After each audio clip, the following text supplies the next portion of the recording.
How to delete Roblox account permanently. Hi everyone, welcome back to our channel. Today in this video, we'll demonstrate how to delete your Roblox account. So if you're new to this channel, please subscribe below.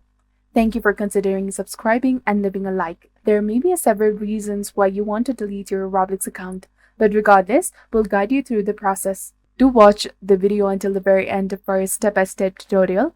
And inside Roblox, access your settings by clicking on the gear icon in the top right corner and selecting settings. You will notice that there isn't a direct button to delete your account. But don't worry, there is still a way to do it. And here's what you need to do.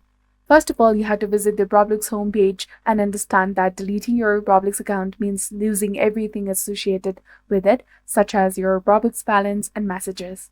This action is irreversible, so be certain of your decision.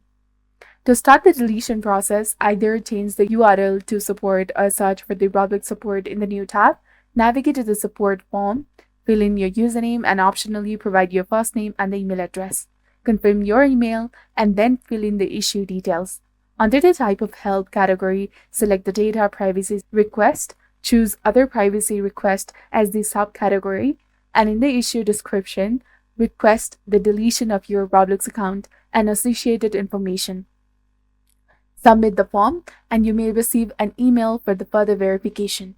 If you do not see the data privacy request option, choose another option like technical support or the account hacked and explain your request in the issue description. Submit the form and await for the further instructions from the Roblox. Make sure to verify your decision before proceeding. So this was all about it. Thank you for watching.